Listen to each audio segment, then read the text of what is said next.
What's good, y'all? It's your guy Bendu Ren, the illest film reviewer and fan in the galaxy, back again. Coming at y'all with another episode of not really late to the party, but still kind of late to the party. Who cares if you're late to the party? Not really. We're back with another review of the Falcon and Winter Soldier. I figured I'd add more of a dramatic flair to it just to be like a dickhead even more.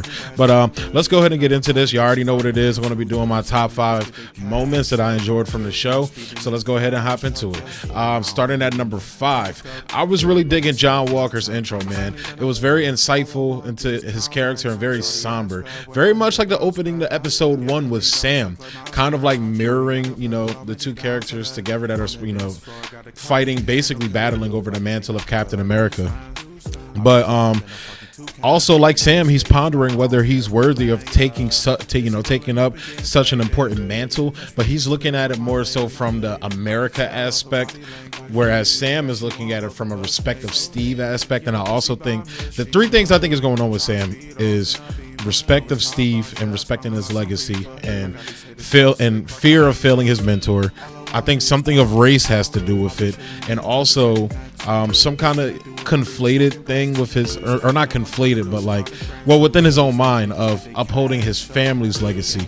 So not necessarily taking on another man's legacy, but building his own. So those are the 3 things I think are going on with Sam. But I think it's just more simpler with John Walker, where he doesn't want to let down the country, because he didn't have, as he said in this episode, he didn't have a relationship with Steve. So, and that's probably why Bucky was looking at the TV like, bullshit, bro. You ain't no Steve like that. Stop saying he was your brother, bro. Or he was like a brother. But, yeah. But however, even in this episode, we see that John isn't, he's not necessarily a bad man, like, at all from what they've showed. Like, if anything, it made me kind of like the character. I know, like, they said he was, like, the actor, Russell Wyatt, was getting death threats or something. By the way, I don't know why you would make death threats against Snake Plissken's son, who's a badass in his own right. If you've seen what is that movie called? Overlord. Yeah, so I wouldn't threaten that guy. He could probably kick your ass. But yeah, so I like how they showed that he's not a bad dude at all. Now that might change later on, because I think he's going to get the super soldier injector. I think he's going to get the same stuff that Blonsky got in the Incredible Hulk, but we'll see. But it also does come down to the fact that Steve didn't choose him. He chose Sam, which Bucky highlights throughout the episode, which I'm going to be getting to.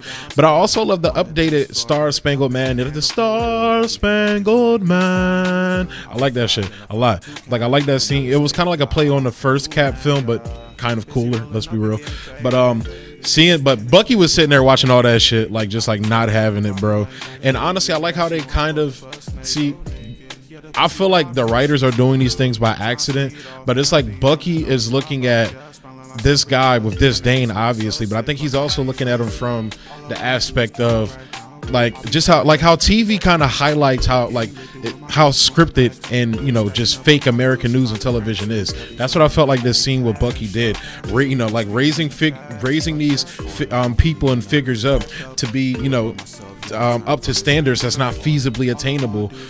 Which honestly, it foreshadows Bucky's revelation to Sam later on, about not feeling he was worthy of the life Steve fought for him to have. And also the parallels of how this, this fictional universe's culture has come to fetishize superheroes, much like our own, was a really nice touch. Again, I don't know if the writers are doing it on purpose or by accident, but if they're doing it on purpose, they're kind of dope. If they're doing it by accident, they're still kind of dope. And John Walker, he also can clearly hold his own. Like, he can clearly fight, as Shorty from The View was talking to him and everything, saying oh, you tested well above peak, physical limits and everything. He's basically Batman, not Batman, but he's peak human, how they describe Batman in the comic books and everything. So and he kind of shows that off at the end. But I'm going to move right into my number 4 favorite scene, which is the hangar scene, man. This hangar scene was, if you didn't know this show was going to be playing on Lethal Weapon, this hangar scene basically said, hey, we're doing Lethal Weapon, because the banter, just starting off rip where Bucky's like, why'd you give up the shield? Bucky's not having it with Sam in this episode, bro. Why did you give up that shield, bro? What the hell is wrong with you? And I also think a jealousy aspect of Sam is going to play in with Bucky as well, because Bucky clearly knew that Steve wasn't going to choose him. I think he knew, but it's like when the weight and the reality of that decision finally hit him, like when he saw Steve give him the shield and everything, and as time passed, it finally hit him like, damn, Steve didn't choose me. Like, it's kind of like, I don't know, man. It's kind of like, you know, I don't know. I can't think of a metaphor. I was about to try to think of a metaphor. It was going to be dumb though.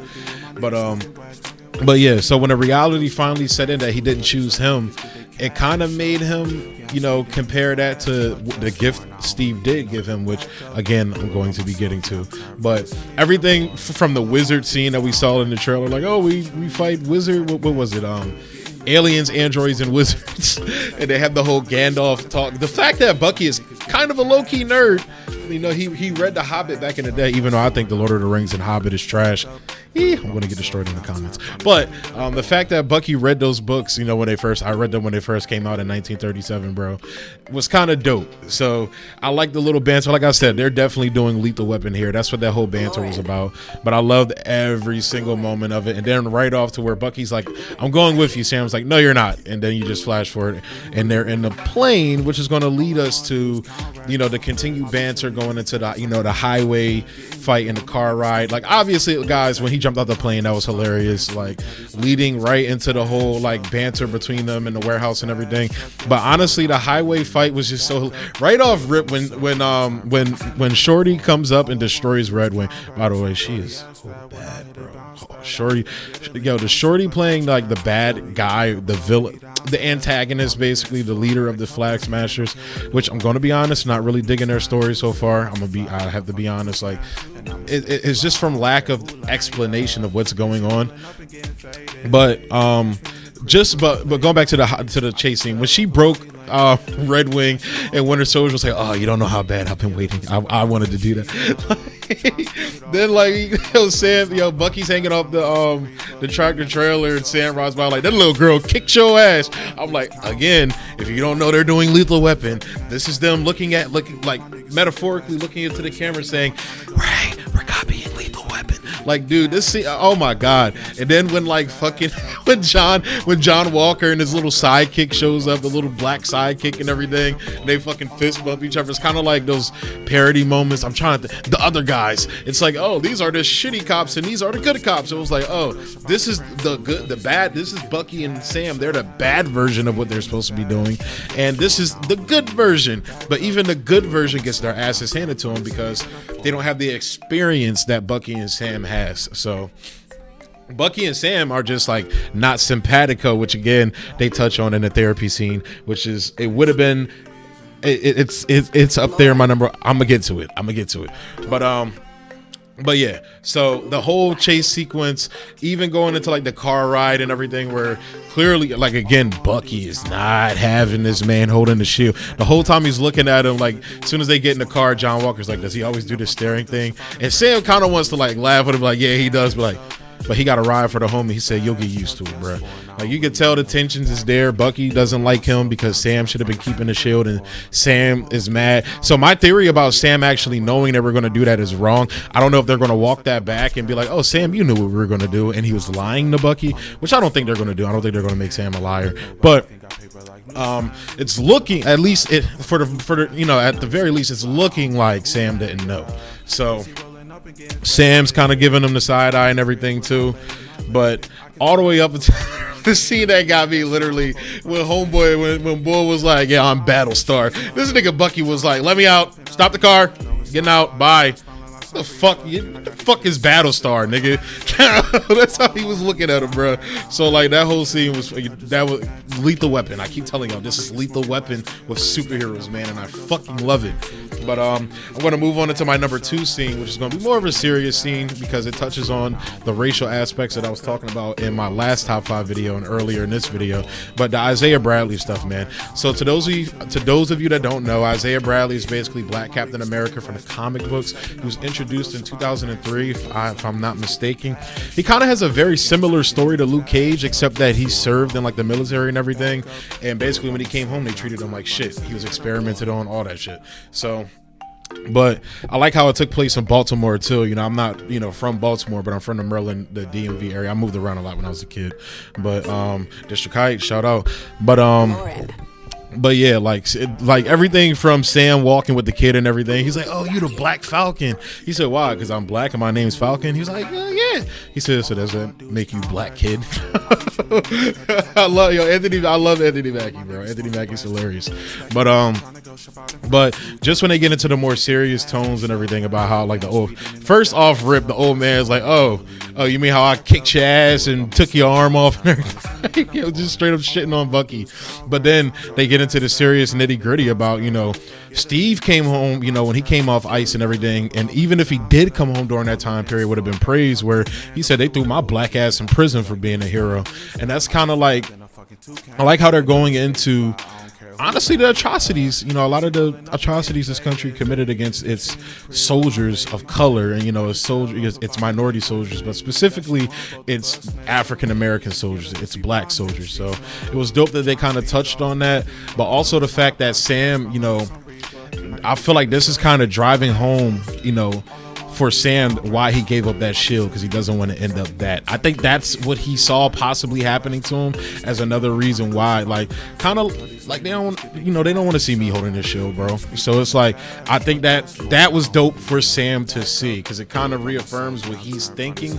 But I think they're going to bring the character back to reaffirm to him why he needs to take the shield. But then, of course, even though the scene was kind of hammer-fisted, and you guys will probably know what I'm talking about when I say this, but when they go outside and the police pull up on them and everything, and they're about to possibly, get into a little kerfuffle, and then they have to remind them, oh, this is Falcon and everything. Like, I mean, that's how shit go. Even sometimes when you famous, they still, fuck with you, because they either don't know, who you are, or they just don't give a shit. They like fucking with you. So but that scene was dope, even though it was kind of heavy-handed and everything. It fit with what just happened in the previous scene, so that's why I liked it a lot. And then you kind of reverse that with Bucky ended up getting arrested for essentially missing his parole hearing, which is his therapy session with his therapist and everything.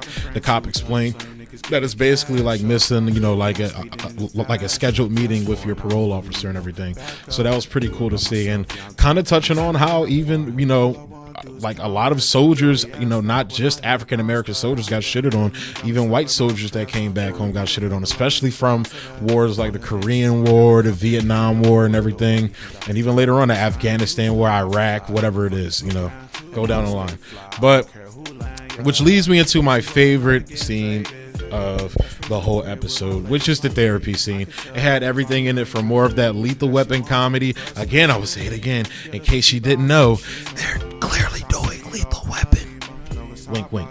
But everything from like Sam moving in there, like he got his knee close to his meat and shit. Bucky's like, you kind of close, nigga. He said, you like that, don't you? You want me, like, that comedy and everything.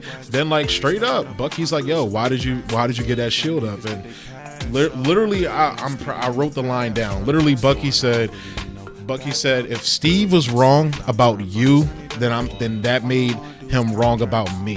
So again, this is touching on what I was saying in the previous episode about how Bucky still feels like the Winter Soldier. He still feels like that monster and everything, and just a powerful scene. And then the therapist was hilarious in this too. She's kind of like the mom. They're doing a little stare off and everything. She snaps to make him stop and everything. But just at the end, Sam's already walked out and Bucky's about to walk out, and the doctor talks to him, and he was like, what was rule number? I think rule number 2. She said, don't hurt anybody. And he just walks off because he's about to kick some fucking ass. But the only thing that I would say was kind of weird about this scene is that literally when we met Sam, he was kind of like a therapist. So I would have thought he would have been like more welcoming to do this, because he was like a talk person. He was kind of like Punisher's friend. He would like do like the vets meeting and everything, kind of like the Alcoholics Anonymous for vets and everything, so they could talk about their PTSD. So that's why that kind of threw me off, that he was kind of like standoffish against the therapy and everything. So but I'll ignore it for the sake of a great scene, you feel me? It didn't completely ruin the scene for me. So But there you have it, guys. This was kind of a longer video. I really enjoyed this second episode. Like I said, the Flag Smasher storyline is not kind of getting me again, but Shorty is bad.